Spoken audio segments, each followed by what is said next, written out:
ابو جہل serial number 43 14 رمضان المبارک سن 1424 ہجری مطابق 10 نومبر سن 2003 عیسوی بروز پیر صبح 10 بجے. بسم اللہ الرحمن الرحیم. الحمد لله الذي رفع قدره للأقدار عن الركون إلى هذه الدار ومنح صفاء إحسانه الدار للمنيبين إلى دار القرار ونفذ تصاريف الأقدار في أهل الجنة والنار ويسر كلا لما خلق له ففعله بالاختيار لا يسأل عما يفعل لأنه على الحق فيما يفعله وربك يخلق ما يشاء ويختار. أحمده سبحانه على نعمه الغرار وأشكره ولشكره على شاكريه آثار. اللهم صل وسلم على عبدك ورسولك محمد وعلى آله وأصحابه الذين فتحوا الفتوح ومصروا الأمصار صلاة وسلاما دائمين متعاقبين ما أعقب ليل النهار. أما بعد فأعوذ بالله السميع العليم من الشيطان الرجيم. بسم الله الرحمن الرحيم. إنك لا تهدي من أحببت ولكن الله يهدي من يشاء. رب اشرح لي صدري ويسر لي أمري واحلل عقدة من لساني يفقه قولي. علم الانسان ما لم يعلم رب زدنی علما. سکھانے کے واسطے بھیجا. خواتین و حضرات، میرے سچے آقا صلی اللہ علیہ وسلم دین اسلام لے کر آئے، دین رحمت لے کر آئے، دین ایمان لے کر آئے، دین قرآن لے کر آئے. ایسی شریعت میرے سچے آقا صلی اللہ علیہ وسلم اللہ تبارک و تعالیٰ کے پاس سے لے کر آئے، جو ہم سب کے لیے اور ساری کائنات انسانی کے لیے سراسر رحمت ہے، سراسر برکت ہے. آپ کو معلوم ہے کہ بہت سے لوگوں نے اس بات کو مانا. میرے سچے آقا صلی اللہ علیہ وسلم کی دعوت اسلام کو مانا اور ماننے کے بعد جنت کے راستے پر گامزن ہونے لگے، ایمان کی حالت میں زندگی گزارنے لگے، اسلام کی حالت میں زندگی گزارنے لگے، قرآن مجید کی تلاوت کرنے لگے. اللہ تبارک و تعالیٰ کی رحمت کی چادر میں ان کو جگہ مل گئی. نبی کریم صلی اللہ علیہ وسلم مکہ مکرمہ کی گلیوں میں ایمان کی صدا لگاتے تھے. پیغمبر خدا صلی اللہ علیہ وسلم اللہ تبارک و تعالیٰ کی وحدانیت کی جانب لوگوں کو بلاتے تھے. فرماتے تھے کہ لوگو، تم کلمہ پڑھ لو، تم کامیاب ہو جاؤ گے. تم اللہ تعالیٰ کو ایک مان لو، تم کامیاب ہو جاؤ گے. دیکھو نا، اذان کے اندر بھی تو یہی بات کہی گئی ہے کہ اللہ کے سوا کوئی معبود حقیقی نہیں.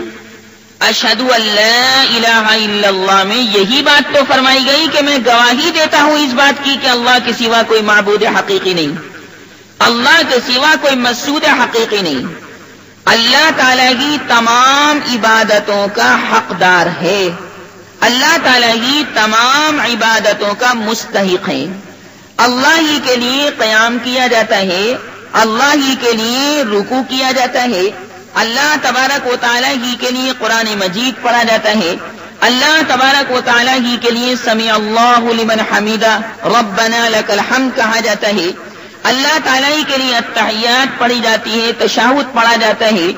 التحیات کا فلسفہ اس عنوان کے تحت میرا الگ سے بیان موجود ہے، جس میں میں نے پوری تفصیل التحیات کے بارے میں بیان کی اور یہ بیان کیا ہے کہ یہ نماز کے اندر جو التحیات پڑھی جاتی ہے، یہ التحیات کہاں سے آئی، یہ پوری تفصیل اس کیسٹ کے اندر موجود ہے. تو غرض ہے کہ ہماری تمام چیزوں کا حقدار اللہ ہے. کیوں؟ کیونکہ اللہ ہی نے تو ہم کو پیدا کیا. یہ ہمارا آپ کا پکا عقیدہ ہے. ہمیں چاند سورج نے پیدا نہیں کیا، ہمیں کسی بت نے پیدا نہیں کیا، ہمیں کسی مورتی نے پیدا نہیں کیا، ہمیں کسی مجسمے نے پیدا نہیں کیا، ہمیں کسی جن نے پیدا نہیں کیا، ہمیں کسی فرشتے نے پیدا نہیں کیا، ہمیں کسی پری نے پیدا نہیں کیا، ہمیں کسی دیو نے پیدا نہیں کیا، ہمیں تو صرف اور صرف اللہ تبارک و تعالی ہی نے پیدا کیا، وہ ہر چیز کا خالق ہے۔ درندوں، چرندوں، پرندوں، پیرندوں، تمام چیزوں کو اللہ نے وجود بخشا۔ خالق ایک ہے، مخلوقات بہت سی ہیں، پیدا کرنے والا ایک ہے۔ سنو، چمن کا مالک تو ایک ہے، چمنستان کا مالک تو ایک ہے، لیکن اس چمن کے اندر اس نے پھول الگ الگ کھلا رکھے ہیں۔ یہاں انسان بھی ہیں، یہاں جنات بھی ہیں، یہاں فرشتے بھی ہیں، یہاں شیر بھی ہے، یہاں چیتا بھی ہے، یہاں گیدڑ بھی ہے، لگڑ بگا بھی ہے، یہاں خرگوش بھی ہے، یہاں مور بھی ہے، یہاں چونٹا بھی ہے، یہاں چونٹی بھی ہے، یہاں گائے بھی ہے، یہاں بیل بھی ہے، بھینس بھی ہے، کٹرا بھی ہے، یہاں بکرا بھی ہے، بکری بھی ہے، بھیڑ بھی ہے، دمبا بھی ہے، کبوتر بھی ہے، کبوتری بھی ہے، طوطا بھی ہے، طوطی بھی ہے، فاختہ بھی ہے، مینا بھی ہے، بلبل بھی ہے، کوئل بھی ہے۔ غور دیکھیں، یہ تمام ایک خالق کے رنگ ہیں۔ مخلوقات الگ الگ، مخلوقات جدا جدا، مخلوقات جدا گانا، لیکن پیدا کرنے والا ایک ہے۔ یہ ہمارا آپ کا سچا عقیدہ ہے۔ اگر کوئی آدمی اس عقیدے کے خلاف عقیدہ رہے تو وہ مسلمان باقی نہیں رہتا۔ ہمارے لیے تو بس جی ایک ہی در ہے، اور اس ایک در سے ساری چیزیں ملا کرتی ہیں۔ دنیا کے اندر بھی آپ نے دیکھا ہوگا کہ جب خریدار مختلف چیزیں مارکیٹ کے اندر لینے کے واسطے جاتا ہے اور اس کو معلوم ہو جائے کہ میاں سارا سودا ایک ہی دکان پر ملتا ہے، تو وہ سوچتا ہے کہ میں الگ الگ دکانوں پر جا کر کیا کروں، میں تو سارا سودا ایک ہی دکان سے لے لوں گا تو مجھے تو بڑا فائدہ ہے، میرا ٹائم بھی بچے گا، میرا وقت بھی بچے گا۔ تو کسٹمر، گاہک، خریدار، مشتری سارا مختلف سامان ایک ہی دکان سے لینا پسند کرتا ہے کہ صاحب یہاں صابن بھی مل جائے گا، دالیں بھی مل جائیں گی، پاؤڈر بھی مل جائے گا، کپڑے دھونے کا صابن بھی مل جائے گا، نہانے کا صابن بھی مل جائے گا، یہاں کاپی بھی مل جائے گی، یہاں پینسل بھی مل جائے گی، یہاں کٹر بھی مل جائے گا، یہاں تختی بھی مل جائے گی، یہاں دوات بھی، ارے جنرل اسٹور ہے۔ تو پسند کرتا ہے کہ بھئی سارا سودا جب ایک ہی دکان پہ مل رہا ہے تو میں کاہے کو الگ الگ دکانوں پر جاؤں اور الگ الگ دکانوں پر جا کر اپنا ٹائم بھی برباد کروں اور پریشانی اختیار کروں۔ بنا تشبیہ کے عرض کرتا ہوں، اسی طرح اللہ تبارک و تعالیٰ کی بارگاہ میں اور اللہ تبارک و تعالیٰ کے دربار میں ساری حاجتیں پوری ہوتی ہیں۔ لڑکا بھی اللہ ہی دیتا ہے، لڑکی بھی اللہ ہی دیتا ہے، روزی بھی اللہ ہی دیتا ہے، روٹی بھی اللہ ہی دیتا ہے، اور چاول بھی اللہ ہی دیتا ہے، اور کپڑے لتے بھی اللہ ہی دیتا ہے، اور بھینسیں بھی اللہ ہی دیتا ہے، اور باغ بھی اللہ ہی دیتا ہے، اور ٹیلی فون بھی اللہ ہی دیتا ہے، اور ٹیلی فون اللہ ہی کٹواتا ہے۔ نفع بھی اسی کے ہاتھ میں ہے اور نقصان بھی اسی کے ہاتھ میں ہے۔ غرضے کے تمام چیزیں اللہ تبارک و تعالیٰ کی جانب سے جاری اور ساری ہیں۔ وہ چونٹی جب زمین پر چلتی ہے نا تو اس کے رینگنے کو اور چلنے کی آہٹ کو بھی اللہ سنتا ہے، جس کو عربی میں دبیب النمل کہتے ہیں۔ اللہ تبارک و تعالیٰ مالک حقیقی، غفار حقیقی، ستار حقیقی، رحمان حقیقی، رحیم حقیقی ہے، جیسا کہ اس کے مختلف نام ہیں۔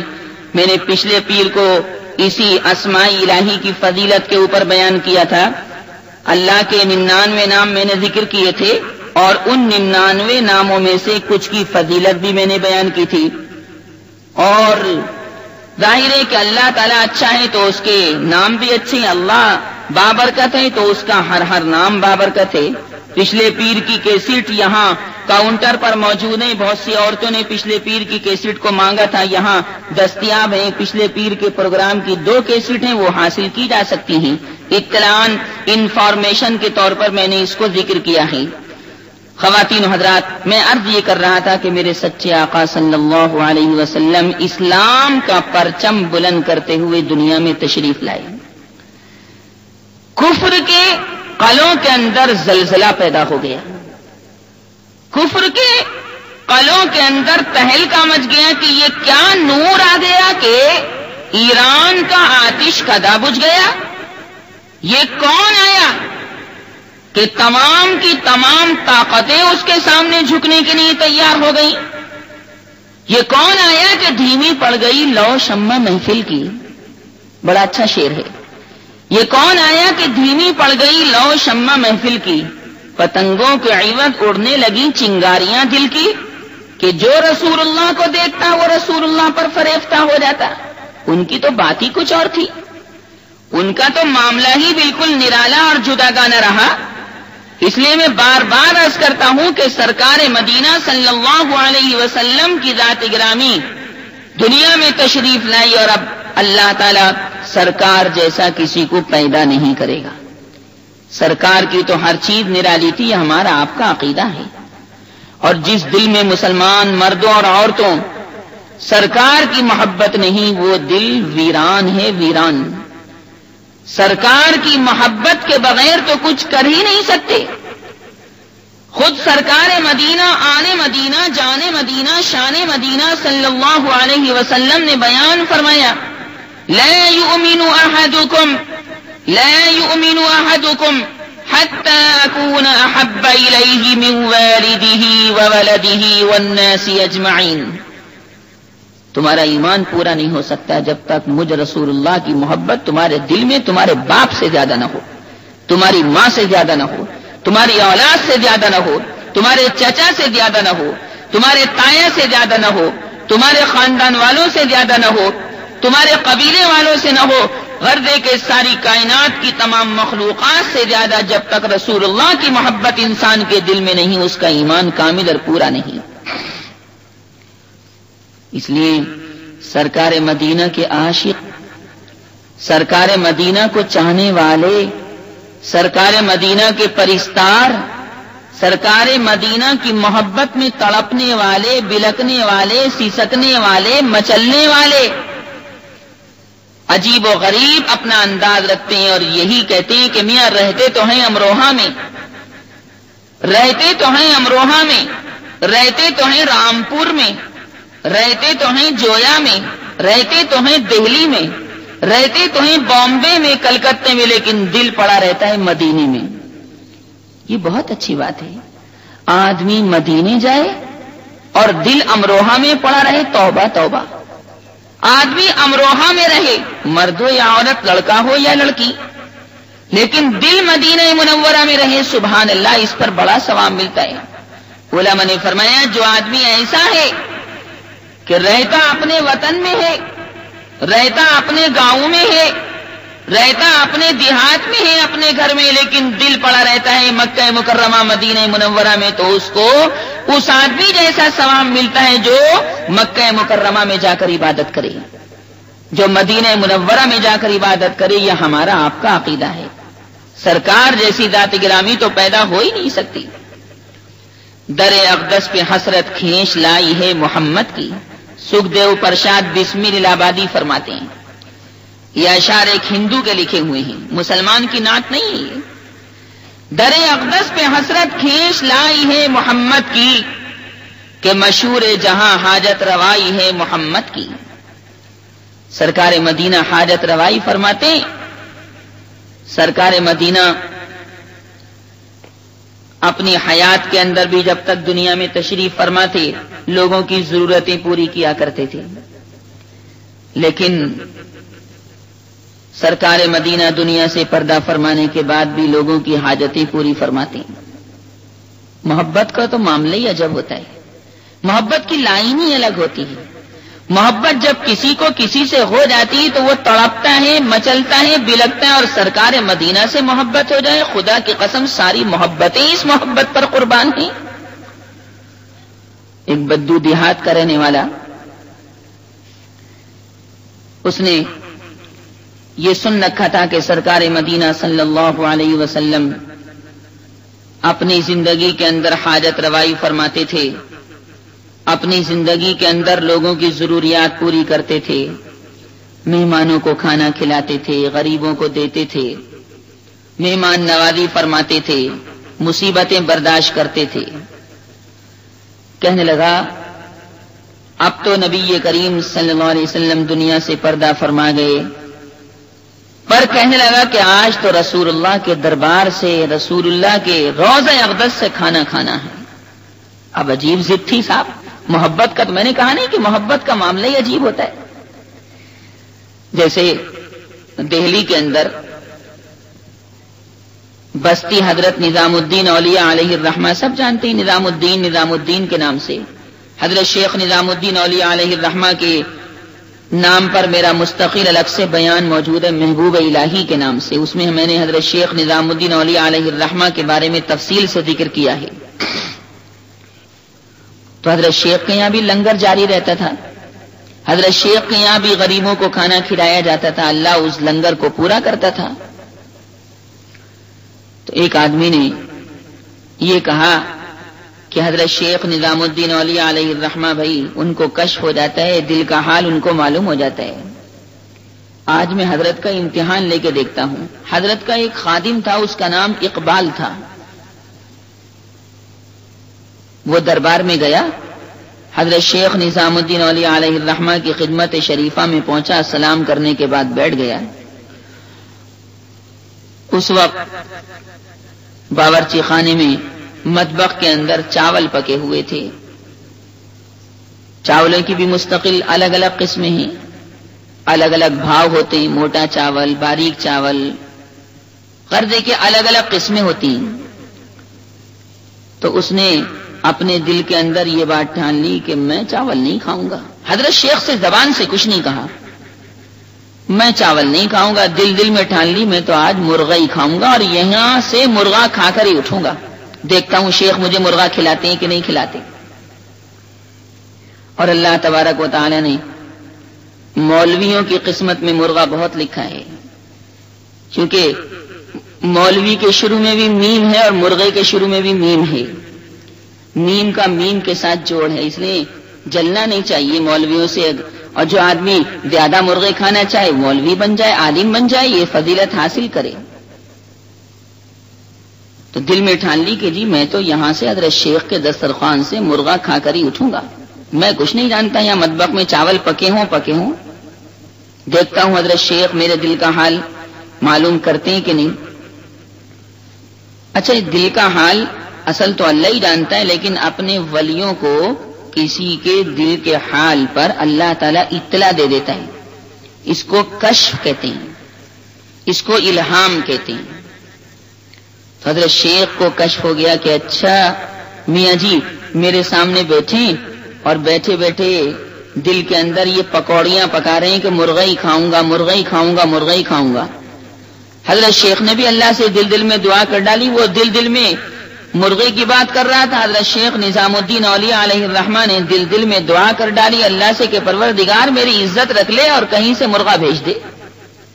ابھی یہ دعا کر ہی رہے تھے کہ ایک آدمی دہلی کے اندر خان کے اندر تشتری کے اندر مرغے کا بھنا گرما گرم گوشت لے کر حضرت شیخ کی خدمت میں حاضر ہوا اور سامنے لا کر رکھ دیا۔ حضرت شیخ نے فرمایا کہ میاں جی آپ جو اپنے دل میں مرغے کی پکوڑیاں پکا رہے تھے اور یہ کہہ رہے تھے کہ آج تو مرغے ہی کھا کر جاؤں گا، تو لیجیے اللہ نے آپ کے واسطے مرغا بھیج دیا، نوش جان فرمائیے، تناول فرمائیے، کھائیے۔ واقعی وہ حضرت کے پیروں میں گر پڑا اور کہنے لگا کہ واقعی یہ آدمی اللہ والا ہے، خدا رسیدہ ہے، اللہ کا نور اس کے پاس موجود ہے۔ تو ایسے ہی نا وہ بدو جو تھا، وہ دیہاتی جو تھا، اس نے کہا کہ جی نا میں کچھ نہیں جانتا، میں تو آج سرکار مدینہ کے روضے اقدس پر جاؤں گا اور کہوں گا کہ میں کسی کا مہمان نہیں، میں تو آپ کی قبر پر حاضر ہوا ہوں، کھانا آپ کے در سے کھاؤں گا۔ بھوکا تھا، مگر صاحب اللہ تعالیٰ تو ہر چیز پر قادر ہے، بھوک کی حالت میں نیند تھوڑی ہی آتی ہے، آدمی کروٹیں بدلتا ہے، تارے گنتا ہے، بھوکا جب رہتا ہے، جب آدمی کھا لیتا ہے تو کھانے کا خمار دماغ پر چڑھتا ہے اور اس خمار کی وجہ سے نیند آنے لگتی ہے۔ مگر اللہ علی کل شیء قدیر ہے، اس کی شان علی کل شیء قدیر ہے۔ بھوکا تھا لیکن قبر اطہر کے پاس سو گیا، اور سو جانے کے بعد خواب میں دیکھا کہ نبی کریم صلی اللہ علیہ وسلم تشریف لائے اور کہا مجھ کو پتہ چل گیا اللہ کی طرف سے کہ تو میرے ہی در سے کھانا کھانا چاہتا ہے. خواب میں تشریف لا کر اس بدو سے، اس دیہاتی سے سرکار مدینہ صلی اللہ علیہ وسلم باتیں فرما رہے ہیں. آپ نے روٹی اس کے سامنے لا کر رکھ دی اور اس نے خواب کے اندر ہی آدھی روٹی کھا لی. بس روٹی آپ نے اس کے ہاتھ میں رکھی اور آپ تشریف لے گئے. اس نے آدھی روٹی خواب کے اندر کھا لی اور آدھی روٹی کھانے کے بعد جیسے ہی آنکھ کھلی تو واقعی آدھی بچی ہوئی روٹی اس کے ہاتھ میں سچ مچ موجود تھی. یہ سرکار مدینہ کا دسترخوان ہے. ایسا سچا نبی کہ اس سچے نبی کے اوپر ساری کائنات قربان ہے. کیسا بمبئی کا بابو اور کیسا کلکتے کا بابو، یہ تو سب پیروں تلے روندنے کے قابل ہے. اور بھاگ گیا وہ بمبئی کا بابو.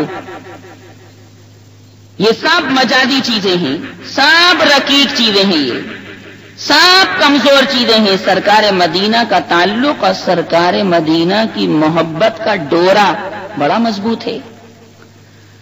اس ڈورے کو تو اللہ بھی پسند کرے ہے اور اسی نسبت کو برقرار رکھنا چاہیے. تو میں عرض یہ کر رہا تھا کہ جب آپ صلی اللہ علیہ وسلم نے ایمان کی اور اسلام کی دعوت دی تو بعض لوگوں نے مانا یہ سوچ کر کہ سبحان اللہ، اس پیغمبر کی پیشین گوئی تو پہلی کتابوں کے اندر بھی موجود ہے، تورات میں بھی ہے، انجیل میں بھی ہے. ارے بھائی یہ پیغمبر تو بڑا شاندار پیغمبر ہے اور ہم تو اس پیغمبر کے سلسلے میں کتابوں کے اندر پڑھتے آئے ہیں. آسمان کی پرانی کتابوں میں ان کا تذکرہ موجود ہے. نہ صرف یہ کہ ان کا تذکرہ بلکہ ان کی امت کا ذکر بھی پرانی کتابوں میں موجود ہے، تورات میں بھی اور انجیل میں بھی. چنانچہ قرآن مجید نے اس کا ریفرنس دیا اور اس کا حوالہ دیا.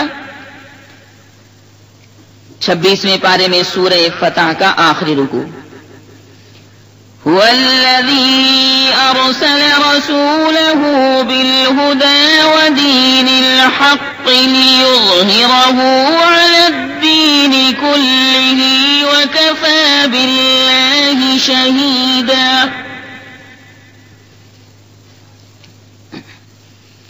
وكفى بالله شهيدا محمد رسول الله والذين معه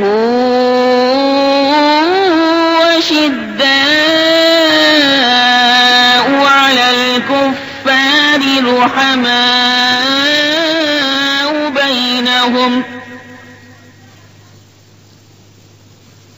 تراهم ركعا سجدا يبتغون فضلا من الله ورضوانا سيماهم في وجوههم من أثر السجود ذلك مثلهم في التوراة ومثلهم في الإنجيل. لہذا جو اچھے لوگ تھے نا انہوں نے جلدی سے نبی کریم صلی اللہ علیہ وسلم کی دعوت ایمان کو قبول کر لیا. سکھ دیو پرشاد بسمیل آبادی فرماتے ہیں در اقدس پہ حسرت کھینچ لائی ہے محمد کی کہ مشہور جہاں حاجت روائی ہے محمد کی. فرشتے بھی بشر بھی دونوں ان پر فخر کرتے ہیں. وہیں سے عرش اعظم تک رسائی ہے محمد کی.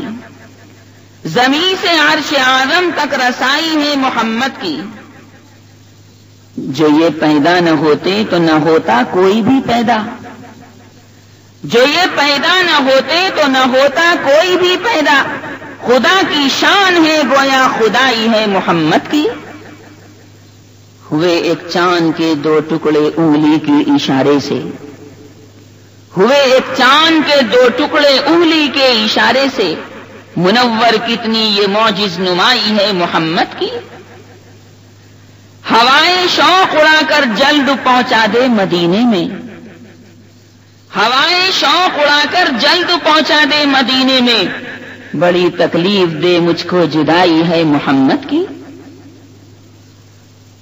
نبی کریم صلی اللہ علیہ وسلم کی بات کو بعض لوگوں نے مانا جو سعید تھے، نیک تھے، جن کی قسمت میں جنت لکھی ہوئی تھی، اور بعض لوگوں نے انکار کیا. ان کمبختوں میں انکار کرنے والوں میں ابو جہل بھی تھا، جس کی کنیت ابو الحکم یا ابو الحکم تھی، اچھے فیصلہ کرنے والا، اپنے قبیلے کا سردار تھا، اپنے آپ کو بہت بڑا بنتا تھا، تکبر میں تن پھن رہتا تھا، نبی کریم صلی اللہ علیہ وسلم کا جانی دشمن تھا. دیکھو، اگر کسی کے دنیا میں دشمن پیدا ہو جائیں تو اس کا یہ مطلب نہیں کہ وہ آدمی برا ہو گیا.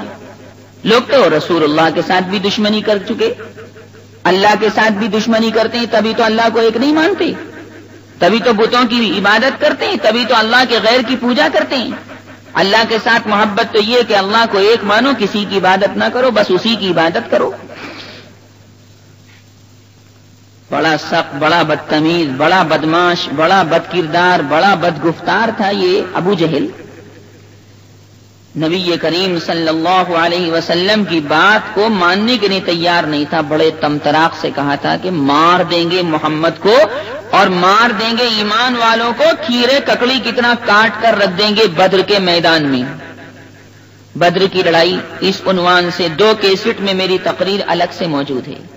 میں یہ اس لیے بیان کر دیتا ہوں تاکہ آپ کو انفارمیشن ہو جائے، اطلاع ہو جائے کہ اس موضوع پر بھی بیان ہے، اس موضوع پر بھی کیسٹ موجود ہے، تاکہ آپ استفادہ کر سکیں.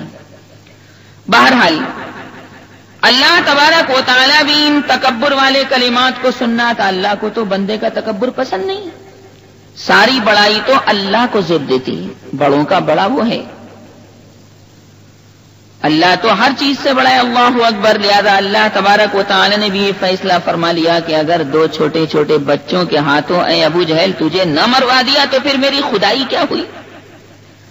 بڑے آدمی تجھے نہیں ماریں گے. ہوا کرے تو اپنے قبیلے کا سردار، ہوا کرے تو اپنے آپ کو بڑا سمجھنے والا، مگر میں خدا سب سے بڑا ہوں.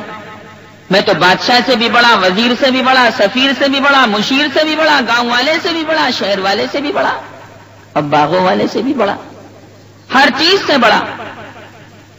اللہ تبارک و تعالی نے یہ فیصلہ فرما لیا کہ اس کو 2 چھوٹے چھوٹے بچوں سے مروانا ہے. بڑا اللہ بھی اس بات کو سننا تھا، اور اللہ نے بھی فیصلہ فرما لیا تھا کہ آج بدر کے میدان میں اپنی خدائی کا اگر کرشمہ نہیں دکھایا تو پھر بات ہی کیا ہوئی.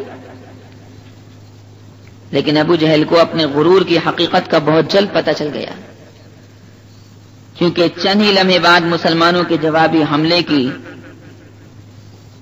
تندی کے سامنے مشرکین کی صفیں پھٹنا شروع ہو گئیں. اللہ تبارک و تعالی نے فیصلہ فرما لیا کہ ایمان والے آج جیت کر رہیں گے. ادھر نبی کے ہاتھ دعا کے لیے اٹھ گئے صلی اللہ علیہ وسلم. اے میرے پروردگار، یہ لوگ پیدل ہیں، میرے چاہنے والوں کے پاس سواریاں نہیں ہیں، ان کو سوار کر دے. یہ لوگ برہنہ ہیں، ان کو لباس پہنا دے. بھوکے ہیں، ان کو سیر کر دے. یہ صحابہ نادار ہیں، ان کو اپنے فضل سے غنی کر دے. دیکھو نا، بدر کے میدان میں ایک طرف تو کافروں کی فوج، ابو جہل کی فوج، اور ایک طرف نبی کریم صلی اللہ علیہ وسلم کی اسلامی فوج. قرآن پاک میں اس کو بیان کیا گیا کہ میں ایک طرف تو یہ اسلام والے اللہ کے عاشق تھے اور ایک طرف یہ کافر شیطان کو چاہنے والے تھے. سورہ آل عمران کے دوسرے رکوع میں 3 پارے میں اللہ تبارک و تعالی نے اس کو بیان فرمایا. قد كان لكم آية في فئتين التقتا فئة تقاتل في سبيل الله وأخرى كافرة يرونهم مثليهم رأي العين والله يؤيد بنصره من يشاء إن في ذلك لعبرة لأولي الأبصار. ایک طرف کافر، ایک طرف مسلمان ایک طرف روشنی، ایک طرف ظلمت، ایک طرف صفائی قلب، ایک طرف قدورت، ایک طرف صداقت، ایک طرف طاقت، ایک طرف تحمل، ایک طرف حماقت، ایک طرف تعمیر، ایک طرف تخریب، ایک طرف مومن، ایک طرف مشرک، ایک طرف تقدیر والے، ایک طرف شمشیر یعنی تلوار والے، ادھر اللہ والے ادھر شیطان والے۔ نبی کریم صلی اللہ علیہ وسلم کے چاہنے والے ان کافروں کے مقابلے میں حضرت معوذ اور معاذ میدان کے اندر اتر پڑے۔ چھوٹے بچے تھے جن کو کم عمری کی وجہ سے میدان میں لانے سے انکار کیا جا رہا تھا، چھوڑا جا رہا تھا کہ اچانک یہ معوذ اور معاذ حضرت عبد الرحمن ابن عوف رضی اللہ تعالی عنہ کے قریب آئے اور آ کر آہستہ سے پوچھا کہ چچا جان ابو جہل کہاں ہے؟ ہم اس کو جانتے پہچانتے نہیں، بتا دیجیے۔ حضرت عبد الرحمن ابن عوف فرماتے ہیں کہ میں جس مقام پر کھڑا تھا میں نے سوچا کہ اپنے ارد گرد کا جائزہ لے لوں، اگر میدان جنگ میں کسی رفیق اور ساتھی کی ضرورت پڑی تو اس کو آواز تو دے لوں گا، مدد تو مجھے پہنچا دے گا، مگر کیا دیکھتا ہوں کہ میرے تو دائیں بائیں یہ بچے ہیں۔ حضرت عبد الرحمن ابن عوف رضی اللہ تعالی عنہ یہ سوچ رہے تھے کہ ارے یہ دو چھوٹے چھوٹے بچے میری کیا مدد کریں گے۔ فرماتے ہیں مگر کیا دیکھتا ہوں، نظر آئی مجھے دو سادہ روح معصوم تصویریں، ابھی 9 عمر تھے، دونوں کے ہاتھوں میں تھی شمشیریں، شمشیر کے معنی تلوار، بہت شائستہ خوش اتوار، کم عمر و حسین، دونوں فرشتوں کی طرح آئے تھے، بالائے زمیں دونوں۔ ابھی میں اپنی حالت پر نہ تھا، کچھ سوچ نہیں پایا کہ ایک جانب سے لڑکا دوڑ کر میری طرف آیا، نہایت رازداری سے نشاں بو جہل کا پوچھا، شباہت اور حلیہ اور موجودہ نشاں پوچھا، چچا جان بتلا دیجیے۔ حضرت عبد الرحمن ابن عوف فرماتے بیٹے تمہیں ابو جہل سے کیا مطلب، تمہیں کیا کہنا ہے ابو جہل سے؟ دونوں چھوٹے چھوٹے بچے بولے قسم کھائی ہے کہ مر جائیں گے یا ماریں گے ناری کو، ناری کے معنی دوزخ میں جانے والا، مراد ابو جہل ہے۔ قسم کھائی ہے کہ مر جائیں گے یا ماریں گے ناری کو، سنا ہے گالیاں دیتا ہے وہ محبوب باری کو۔ عبد الرحمن ابن عوف فرماتے ہیں میں نے کہا بیٹو یہ میرے لالو دیکھو، وہ سامنے دیکھو، وہ جو آدمی لوگوں کو بار بار بلا رہے ہیں اور سینہ نکال کر چل رہے، وہ جو مشرکین کو اور کافروں کو چلا چلا کر آوازیں دے رہے، بس سمجھ لو وہی ہے بیٹے ابو جہل۔ کہنے لگے عبد الرحمن ابن عوف حفاظت کر رہا ہے گرد اس کے فوج کا دستہ، بیٹو شاید تم اس تک نہ پہنچ پاؤ کیونکہ ابو جہل کے حفاظت کرنے والے بڑے بڑے اس کے ساتھی اس کے پاس موجود ہیں، لیکن یہ دونوں بچے بھی اللہ پر ایمان رکھنے والے تھے۔ عبد الرحمن ابن عوف فرماتے ہیں حفاظت کر رہا ہے گرد اس کے فوج کا دستہ۔ معاذ اور معوذ کہتے ہیں چچا جان یہ دستہ کب تک روکے گا اسرائیل کا رستہ، ملک الموت کا رستہ کب تک روکے گا؟ ملک الموت جب چاہے گا ابو جہل کی روح نکال لے گا، ہم تو جائیں گے اس کے پاس۔ یہ کہہ کر معوذ اور معاذ شیر کی طرح ابو جہل پر جھپٹے، حملہ آور ہوئے اور اس کو پل بھر میں بے بس کر کے زمین پہ گرا دیا۔ اللہ نے بھی دکھلا دیا کہ میاں جی بہت مونچھوں پر تاؤ دیتے تھے، بہت سینہ نکال کر چلتے تھے، ہم نے ابو بکر سے تمہیں نہیں مروایا، عمر ابن خطاب جیسے بہادر سے نہیں مروایا، تم کہتے بہادر نے بہادر کو مار دیا تو کیا کمال ہو گیا، ایک پہلوان نے دوسرے پہلوان کو میدان کشتی میں پچھاڑ دیا تو کیا کمال ہو گیا؟ نہیں، ہم نے کمزورے سے اے ابو جہل تمہیں مروا دیا، یہی تو خدائی ہے خدا کی۔ اللہ اکبر۔ اللہ تعالیٰ جب خواتین حضرات کام لینے پر آتا ہے تو بچوں سے بھی کام لے لیتا ہے۔ اللہ جب کام لینے پر آتا ہے تو مچھروں سے نمرود کو تباہ و برباد کرا دیتا ہے۔ اللہ جب کام لینے پر آتا ہے تو مکڑی سے غار پر جالا بنوا کر سرکار مدینہ کی حفاظت کروا دیتا ہے۔ اللہ جب کام لینے پر آتا ہے تو ایک چڑیا سے نمرود کی جلائی ہوئی آگ پر چڑیا کی چونچ سے پانی ڈلوا کر اس آگ کو گلے گلزار بنا دیتا ہے. تبھی تو حضرت ابراہیم کی سیفٹی کر لی اللہ نے. اللہ جب کام لینے پر آتا ہے تو ابابیلوں سے ابرہا اور اس کے ہاتھیوں کو مروا دیتا ہے. اللہ جب کام لینے پر آتا ہے تو چونٹیوں سے کام لے لیتا ہے. نہ کام لے تو نوح علیہ الصلوۃ والسلام کے بیٹے سے کام نہ لے, نوح علیہ الصلوۃ والسلام کے بیٹے کا مقدر ہی بجھا دے. ابراہیم علیہ الصلوۃ والسلام کے باپ کو ایمان سے کوڑا رکھ دے. حضور کے چچا ابو طالب کو دامن رحمت سے جدا کر دے. یہ قدرت کے فیصلے ہیں, قدرت کے فیصلوں کے سامنے کوئی دم نہیں مار سکتا. ابو جہل تو گر پڑا, مگر ابو جہل کے بیٹے اکرمہ نے جو اس وقت تک مسلمان نہیں ہوئے تھے ایک شدید وار کر کے حضرت معاذ رضی اللہ تعالیٰ عنہ کے شانے سے بازو کاٹ دیا. تھوڑا سا چمڑا, تھوڑی سی کھال بازو کے ساتھ رہ گئی. حضرت معاذ رضی اللہ عنہ بچے اسی طرح پورا دن جہاد کرتے رہے.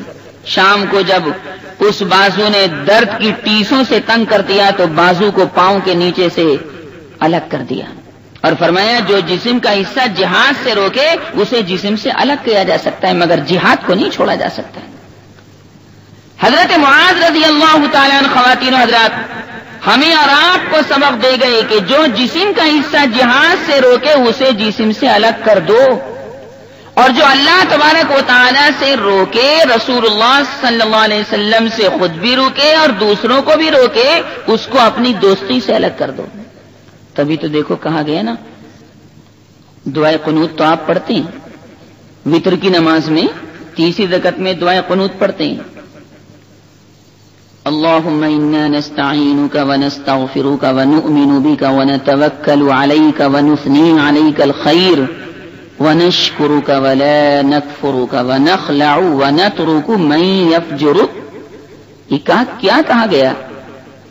وَنَخْلَعُ وَنَتْرُكُ مَن يَفْجُرُكَ, اے اللہ جو تیرا باغی ہے ہماری اس سے دوستی نہیں, جو تیرا دشمن ہے ہمارا بھی دشمن ہے, جو رسول اللہ صلی اللہ علیہ وسلم کا دشمن ہے اے اللہ وہ ہمارا بھی دشمن ہے, ہمارا اس سے کوئی تعلق نہیں, ہمارا اس سے کوئی واسطہ نہیں. وَنَخْلَعُ وَنَتْرُكُ مَن يَفْجُرُكَ کا مطلب یہی ہے. لیکن بھیا کون عمل کرتا ہے اس کے اوپر؟ شرابیوں سے کبابیوں سے دوستی چلتی رہتی ہے اور اپنی صحبت کو اور اپنے ایمان کو اور اسلام کو لوگ برباد کرتے رہتے ہیں. برے کی صحبت تو برا ہی بناتی نا, اچھے کی صحبت اچھا بناتی ہے. صحبت صالح ترا صالح کنت, صحبت طالح ترا طالح کنت.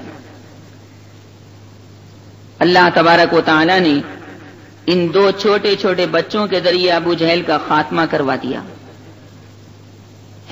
جب یہ مارکا ختم ہو گیا تو رسول اللہ صلی اللہ علیہ وسلم نے فرمایا کون ہے جو دیکھے کہ ابو جہل کا انجام کیا ہوا. بہت ستایا اس نے, بہت پریشان کیا اس نے. اس پر صحابہ کرام ابو جہل کی لاش کی تلاش میں ادھر ادھر بکھر گئے. حضرت عبداللہ ابن مسعود رضی اللہ تعالی عنہ نے ابو جہل کو اس حالت میں پایا کہ ابھی تھوڑی تھوڑی سانس اس کے جسم میں باقی تھی. انہوں نے یعنی حضرت عبداللہ ابن مسعود رضی اللہ تعالی عنہ نے ابو جہل کی گردن پر پاؤں رکھا اور سر کاٹنے کے لیے ابو جہل کی داڑھی پکڑی اور فرمایا وہ اللہ کے دشمن, اے رسول اللہ کے دشمن, اے قرآن کے دشمن, اے ایمان والوں کے دشمن, اللہ نے آخر تجھے ذلیل کر دیا نا. کہاں گیا تیرا تکبر اور کہاں گئی تیری بڑائی؟ اس نے کہا کہ دیکھو نا مرتے مرتے بھی تکبر نہیں چھوڑ رہا ہے. کہنے لگا مجھے کاہے کو رسوا کیا؟ کیا جس شخص کو تم لوگوں نے قتل کیا ہے اس سے بھی بلند پایا کوئی آدمی ہے؟ یا جس کو تم لوگوں نے قتل کیا اس سے بھی اوپر کوئی آدمی؟ یعنی میں سب سے بڑا ہوں, مرتے مرتے بھی بڑائی نہیں چھوڑ رہا ہے. پھر بولا کاش مجھے کسانوں کے بجائے کسی اور نے قتل کیا ہوتا.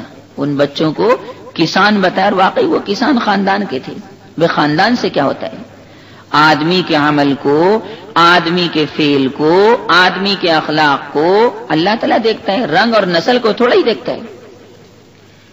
اگر خاندان کا کوئی مسئلہ ہوتا تو خدا کی قسم حضرت نوح کا بیٹا مسلمان ہوتا, حضرت نوح کی بیوی مسلمان ہوتی. لیکن بھیا یہ تو اللہ کا فضل ہے, جس کو چاہے عنایت فرما دے. اور جس کو چاہے محروم کر دے، جس کو چاہے اس کے بیٹے کو حافظ بنا دے، قاری بنا دے، عالم بعمل بنا دے، مفتی بنا دے، اور جس کو چاہے سڑکوں پر جناب جھاڑو لگوا دے، کسی کو بھنگی بنا دے، کسی کو راجا بنا دے، کسی کو سلطان بنا دے، کسی کو بادشاہ بنا دے، کسی کو مقرر بنا دے، کسی کو خطیب بنا دے. یہ تو اس کا فضل ہے، اور جب اللہ کا فضل کسی پر آئے تو اس کا شکر ادا کرنا اس کے اوپر لازم اور ضروری ہے. کہنے لگا کسانوں سے مروایا مجھے، 2 چھوٹے چھوٹے بچوں نے مارا. کہنے لگا اے عبداللہ بتاؤ آج جیت کس کی ہوئی؟ حضرت عبداللہ ابن مسعود رضی اللہ تعالیٰ عنہ نے فرمایا اللہ اور اس کے رسول کی جیت ہوئی. اس کے بعد حضرت عبداللہ ابن مسعود سے جو اس کی گردن پر پیر رکھ چکے تھے کہنے لگا اے بکری کے چرواہے، اے گڈریے کے لڑکے، تو بڑی اونچی اور مشکل جگہ پر چڑھ گیا، یعنی اب بھی تکبر نہیں چھوڑ رہا ہے اور ان کو گڈریے کا لڑکا بتا رہے. اتنی بات بتلا دوں کہ حضرت عبداللہ ابن مسعود رضی اللہ عنہ مکہ مکرمہ میں بکریاں چرایا کرتے تھے، اور بکریاں چرانا کوئی بری بات نہیں. رسول اللہ صلی اللہ علیہ وسلم نے بکریاں چرائی ہیں. بخاری شریف جلد اول جلد ثانی دونوں میں ہے کہ اللہ نے جس نبی کو بھی دنیا کے اندر بھیجا ہر نبی نے بکریاں چرائیں. صحابہ کرام نے پوچھا کہ یا رسول اللہ آپ بھی نبی ہیں، آپ نے بھی بکریاں چرائیں؟ فرمایا ہاں، کنت ارعى الغنم لأهل مکہ علی قراریط، چند ٹکوں کے بدلے میں مکہ مکرمہ کے رہنے والوں کی بکریاں چراتا تھا. بھئی کام سے کیا ہوتا ہے؟ یہ تو بھائی پیٹ بھرنے کے دندے ہیں. ہماری برادری کا نام تو اور آپ کی برادری کا نام تو اسلام ہے. یہ انصاری، منصوری، قریشی، فاروقی، علوی، صدیقی، عثمانی، یہ کوئی حیثیت نہیں اللہ کی نگاہ میں. یہ تو میں پہلے بیان کر چکا ہوں. ہماری برادری کا نام تو اسلام ہے. جب کوئی آپ سے پوچھے کہ آپ کون ہیں تو یہ مت کہو کہ ہم قریشی ہیں، یہ مت کہو کہ انصاری ہیں، یہ مت کہو کہ منصوری ہیں، یہ کہو مسلمان ہیں. ہوا سماکم المسلمین، قرآن میں اللہ نے 70ویں پارے کے آخری رکوع میں ہمارا نام انصاری منصوری نہیں رکھا بلکہ ہمارا نام مسلم رکھا. اور اللہ نے جو نام رکھ دیا اس سے بڑھیا کوئی نام تھوڑا ہی ہو سکتا ہے. سارے مسلمان آپس میں بھائی بھائی ہیں. اس عنوان کے تحت میرا مستقل الگ سے بیان 2 کیسٹ میں موجود ہے. اس میں میں نے پوری تفصیل بیان کی کہ خاندان سے کچھ نہیں ہوتا، اصل عمل سے ہوتا ہے. دیکھو نا حضرت بلال رضی اللہ تعالیٰ عنہ بالکل کالے کلوٹے، اور کہاں جناب حضرت بلال رضی اللہ تعالیٰ عنہ افریقہ کے رہنے والے لیکن مسجد نبوی کے مؤذن بنائے گئے.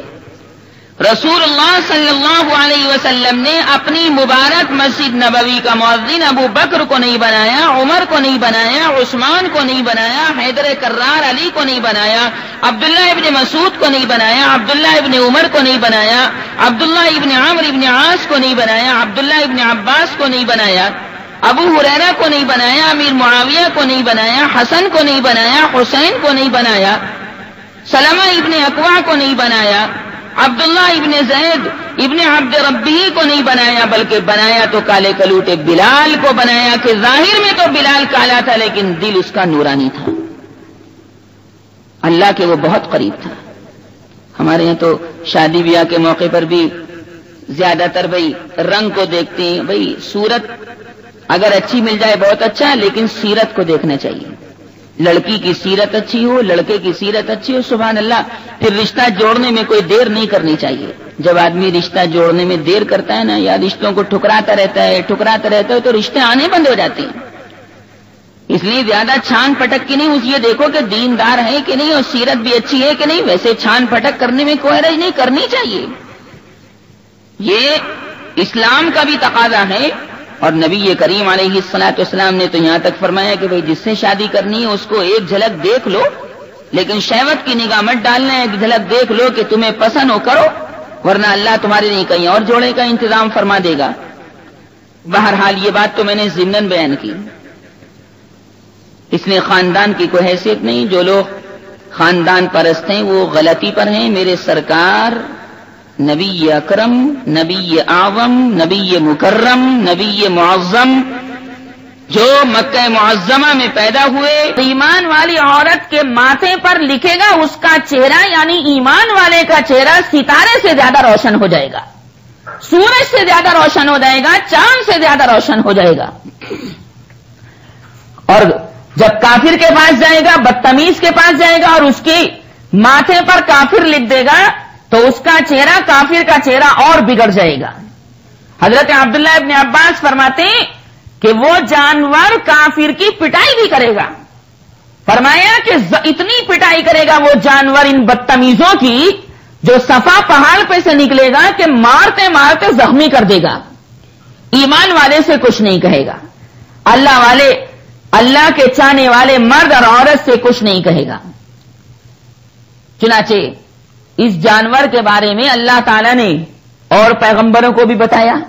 حضرت نبی کریم صلی اللہ علیہ وسلم سے پہلے اور پیغمبر جو آئے ان کو بھی بتایا.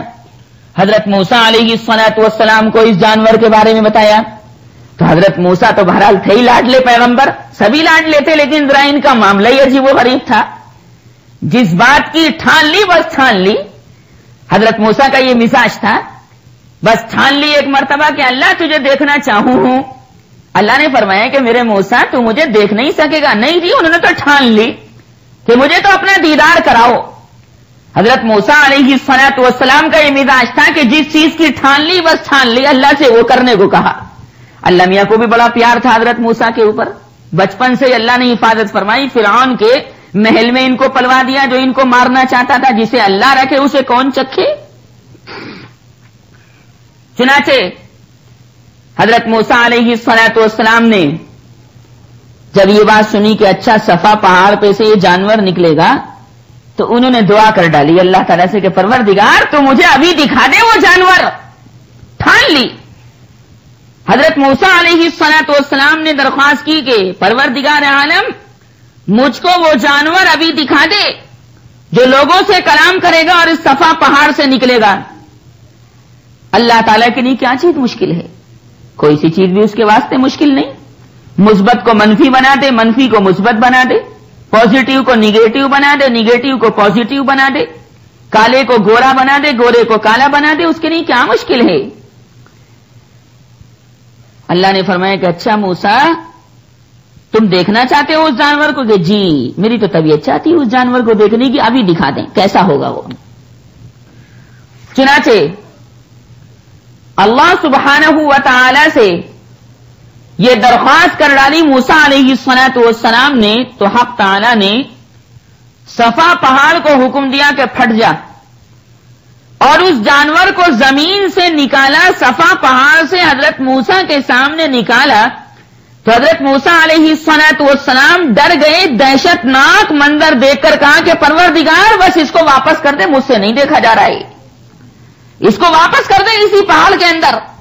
چنانچہ حق تعالی نے پھر اس جانور کو صفا پہاڑ میں واپس کر دیا. چنانچہ علماء نے ارشاد فرمایا کہ وہ جانور جو قیامت کے قریب ظاہر ہوگا جس کا تذکرہ آج کے درس میں، اس کا نام اقصد ہوگا. الف قاف صاد دال، اقصد اس جانور کا نام ہوگا. جیسا کہ محمد ابن حسن المقری نے اپنی تفسیر میں بیان کیا ہے. چنانچہ نبی کریم صلی اللہ علیہ وسلم نے اس کی پوری تفسیر بیان فرمائی کہ یہ ہر شہر میں نکلے گا، پوری دنیا جہان کا چکر لگائے گا. نبی کریم صلی اللہ علیہ وسلم نے یہ تفصیل کیوں بیان فرمائی؟ اسی واسطے کہ صحابہ کرام اور دنیا والے ہوشیار ہو جائیں اور اللہ اللہ کرنے کی کوشش کریں. چنانچہ قرآن کریم نے کہا کہ وہ جانور صفا پہاڑ سے نکلنے کے بعد لوگوں سے کلام کرے گا، ایسے کلام کرے گا جیسے انسان بولتا ہے، اور کافر سے کہے گا کہ تو نے کفر کیا، اور ایمان والے سے کہے گا کہ تو نے ایمان پر عمل کیا، بہت اچھا تو کامیاب ہے. اور علل اعلان سب کے سامنے وہ جانور یہ کہے گا کہ محمد صلی اللہ علیہ وسلم جیسا پیغمبر اللہ نے مکے والوں کو عنایت فرمایا، لیکن مکے والوں نے اس کی قدردانی نہ کی. مکے والوں نے اس پیغمبر کو ستایا، ایرا رسانی کی، زخمی کیا. سجدے کی حالت میں جب میرے آقا سجدے میں پڑے ہوئے تھے، اونٹ کی اوجھڑی لے جا کر رکھ دی، پاخانہ لے جا کر رکھ دیا نبی کریم صلی اللہ علیہ وسلم کی مبارک کمر پر. ہاں بھیا، جو قدردانی نہیں کرنا جانتا وہ اتنی بڑی ذات کو بھی ستاتا ہے، اتنی بڑی ذات کے بارے میں بھی طرح طرح کی باتیں بناتا ہے. کلام پاک میں ہے کہ وہ یہ کہے گا کہ ان اہل مکہ کو یقین نہیں تھا اللہ کی آیات پر یہ یقین نہیں رکھتے تھے، لیکن اب کیا ہوتا ہے، اب توبہ کا دروازہ بند، اب تو میں نکل چکا صفا پہاڑ سے. وَإِذَا وَقَعَ الْقَوْلُ عَلَيْهِمْ أَخْرَجْنَا لَهُمْ دَابَّةً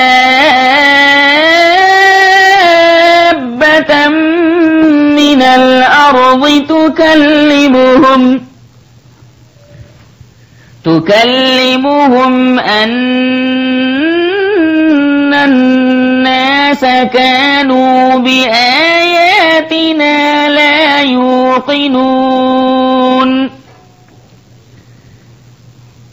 ابن جریج نے ابو زبیر سے فرمایا، روایت کیا کہ انہوں نے ارشاد فرمایا کہ جو جانور صفا پہاڑ میں سے نکلے گا، اس جانور کا سر تو ہوگا بیل جیسا، سر اس جانور کا بیل جیسا، آنکھیں ہوں گی خنزیر جیسی، اور اس جانور کے کان ہاتھی کے کانوں کی طرح ہوں گے، اور اس جانور کے سینگ بھی ہوں گے جو 12 سنگے کی طرح ہوں گے، اور اس جانور کا سینہ شیر کی طرح ہوگا، اور اس جانور کا رنگ چیتے جیسا ہوگا، اور اس جانور کی کوک بلی جیسی ہوگی، اور اس جانور کی دم مینڈھے جیسی ہوگی، اور اس جانور کے پیر اونٹ جیسے ہوں گے، اور اس جانور کے بدن پر جو جوڑ ہوں گے، جیسے دیکھو ہمارے بدن پر جوڑ ہیں، انگلی کا جوڑ،